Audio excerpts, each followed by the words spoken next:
হাইকোর্টে দুর্গাপুজোর অনুদান মামলা, অনুদানের অডিট নিয়ে প্রশ্ন মামলাকারী। রাজ্য যে অনুদান দেয় সেটা কিভাবে খরচ হচ্ছে, পুজো কমিটির উচিত খরচের হিসেব দেওয়া, পর্যবেক্ষণ। এমনটাই কলকাতা হাইকোর্টের প্রধান বিচারপতির এই পর্যবেক্ষণ।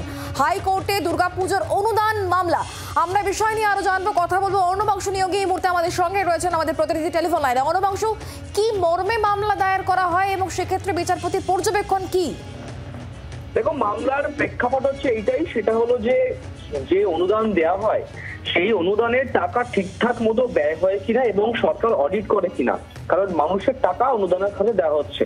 সেই মামলার পরিপ্রেক্ষিতে আজকে কলকাতা হাইকোর্ট বলছে যে 85,000 কি হবে, শুধু স্ট্রাকচার তৈরি হবে, একবারে 10 লক্ষ টাকা দিয়ে দিন, তাহলে দেখবেন পুরো ঠিকঠাক হচ্ছে, আমার যা মনে হয়। আর দ্বিতীয়ত, যে এই রাজ্যে এখন অনেক গুরুত্বপূর্ণ বিষয় আছে যেগুলি কিন্তু দৃষ্টি আকর্ষণ করা উচিত বা নজর দেওয়া উচিত। যেমন ধরুন, যে দুরারোগ্য রোগী তারা 1000 টাকা করে ভাতা পান, তাদের ক্ষেত্রে একটা শূন্য বাড়িয়ে দিলে তারা আরো বেশি উপকৃত হবে। কলকাতা হাইকোর্টে পিডব্লিউডি স্টাফ হচ্ছে কন্ট্রাকচুয়াল, তাদেরকে সরিয়ে নেওয়া হচ্ছে, কাজ থমকে পড়ে রয়েছে। তারা 23 বছর কাজ করার পর 23,000 টাকা বেতন নিয়ে তারা রিটায়ারমেন্টে যাচ্ছেন। এগুলো দেখা উচিত, এমনটা কিন্তু পরামর্শ দিয়েছে আদালত। আজকে হাইকোর্টের নির্দেশ, রাজ্যকে হলফনামা দিতে হবে এবং তারা কিভাবে এই টাকা দিচ্ছে, তারা কিভাবে অডিট করছে, সেই সমস্ত বিষয় তারপর আদালত সিদ্ধান্ত নেবে এ তদন্তভার ইন্ডিভিজুয়াল এজেন্সিকে দেওয়া হবে কিনা। হলফনামার জন্য কোনো সময়সীমা?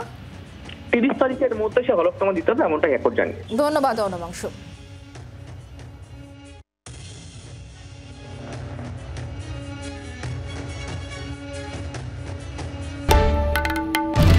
বাংলার আওয়াজ, বাঙালির আবেগ, জি 24 ঘন্টা।